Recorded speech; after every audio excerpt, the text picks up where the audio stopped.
सकते हैं कि भौतिक परिवर्तन क्या होता है। इससे पहले वाली वीडियो में मैंने बता दिया था कि परिवर्तन होता क्या है। तो आज हम बात करेंगे भौतिक परिवर्तन क्या होता है। तो भौतिक परिवर्तन वो होता है कि जब एक चीज़ होती है ना, तो उसमें अगर जो हम परिवर्तन करा के फिर उसको उसी अवस्था में प्राप्त कर लें तो वो हो जाता है भौतिक परिवर्तन। अब यहाँ पर देख लीजिए, जैसे मान लीजिए ये कोई लकड़ी है, तो इसको काट दिया गया तो ये हो गया ना परिवर्तन। इतना अगर जो जब ये कट गया तभी हो गया परिवर्तन। इसका आधा हिस्सा यहाँ हो गया और आधा इधर हो गया, तो इसमें हो गया ना परिवर्तन। तो जब फिर इसको हम जोड़ दें, जैसे मान लीजिए इसमें कील ठोक कर इसको जोड़ दिया गया, तो फिर ये इतना बड़ा हो गया ना, फिर ही हो गया ना इतना बड़ा। तो इसको फिर हम उसी अवस्था में पा गए ना, तो ये हो गया भौतिक परिवर्तन। तो जैसे जब ये बल्ब जलता है ना, जैसे मान लीजिए ये एको बल्ब है, ये एको बल्ब है, तो इसको जलाया गया तो हो गया ना परिवर्तन। तो जब ये जलता है ना तभी प्रकाश करता है, तभी जब प्रकाश करता है ना, उसके बाद में जब उसको फिर बंद कर दिया गया तो फिर बुझ गया ना, तो फिर हो गया ना, फिर उसको उसी अवस्था में पा गए ना हम, तो ये हो गया ना भौतिक परिवर्तन। तो यही होता है भौतिक परिवर्तन, जब किसी एक वस्तु को उसमें परिवर्तन करा के फिर उसको उसी अवस्था में पा जाएं, तो यही होता है परिवर्तन। लेकिन इसमें एक कंफ्यूजिंग वाला बात है कि इसमें उसके भार और मूल्य संगठन में कुछ परिवर्तन नहीं होगा, सिर्फ उसके बाहर ही परिवर्तन होगा। उसके बाहर में अगर जो लाल है तो पीला हो जाए, उसके बाद में और कुछ ना हो, सिर्फ बाहर ही बाहर हो, तो वो हो गया ना भौतिक परिवर्तन।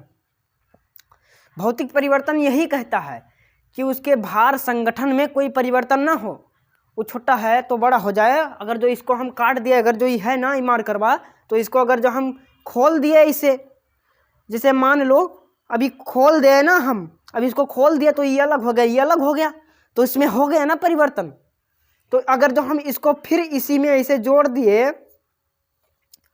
ऐसे जोड़ दिए, तो ये फिर आ गया ना अपनी पुरानी अवस्था में, ये फिर आ गया ना अपनी पुरानी अवस्था में, तो ये हो गया ना भौतिक परिवर्तन। तो वही होता है भौतिक परिवर्तन। तो इसलिए हमको इसको पढ़ना बहुत ज़रूरी है, क्योंकि कुछ आजकल का जो बगलोल स्टूडेंट होता है ना, तो उनको यही नहीं मालूम होता कि भौतिक परिवर्तन, फिजिकल चेंज और केमिकल चेंज क्या होता है। तो मैं दोस्तों अब अपनी अगली वाली वीडियो में बताऊंगा कि केमिकल चेंज क्या होता है। तो उससे पहले हम ये भौतिक परिवर्तन अच्छे से पढ़ लें। इतना समझ में आ गया ना, तो चलिए अब हम आगे बढ़ते हैं।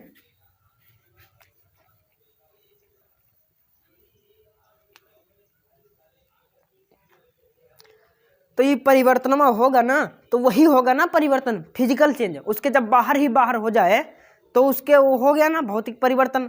अगर जो उसके अंदर ना हो, उसके संगठन और भार में कोई परिवर्तन ना हो, तो हो गया ना फिजिकल चेंज। यही होता है फिजिकल चेंज, और इसको हम बहुत ही अच्छे से पढ़ेंगे। तो जैसे मान लीजिए ये एक बल्ब है या फिर कुछ भी चीज़ है, तो वो हो गया ना परिवर्तन। जैसे ये मान लीजिए एक और लकड़ी है, तो ये हो गया ना, इसको अगर जो काट दिया, उसके बाद में फिर इसको हम उसी अवस्था में जोड़ दिए।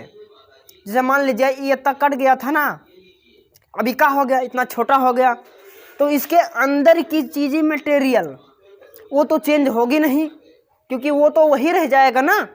बाकी इसका जो आधा भाग था वो इधर से थोड़ा चलाया, तो जो चीज़ इसमें होगा ना, इसी से तो काट कर अलग किया गया है ना।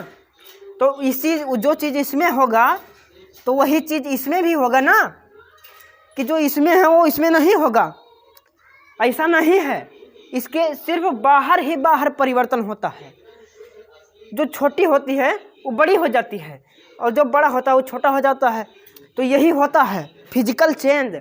और अगर जो दूसरा परिवर्तन नहीं हो सकता इसमें, क्योंकि इसमें जो भौतिक परिवर्तन होता है ना, वो सिर्फ उसके बाहर ही बाहर होता है।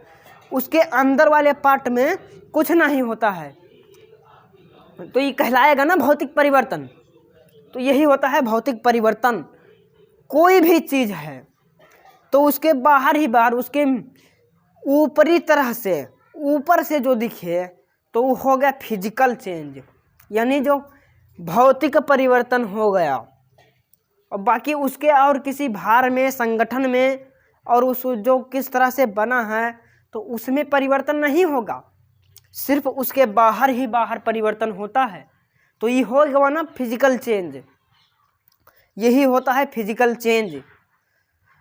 आजकल का जो बगलोल स्टूडेंट होता है ना, तो उनको कुछ समझ में नहीं आता है कि फिजिकल चेंज क्या होता है, फिजिकल चेंज कैसा होता है, और ये और चेंज कैसा होता है, केमिकल चेंज कैसा होता है। तो हम बता दूं कि जो बाहरी ही बाहर होता है, जो बाहर से दिखाता है, और जो एक चीज़ से चेंज होकर फिर उसी अवस्था में आ जाए ना, तो वो हो जाएगा फिजिकल चेंज, भौतिक परिवर्तन। और जो उसके अंदर से हो तो वो हो जाएगा अलग, केमिकल रिएक्शन, केमिकल चेंजिंग। तो केमिकल चेंजिंग में अपनी अगली वाले वीडियो में बताऊंगा। तो दोस्तों बस आज के लिए इतना काफ़ी है। जय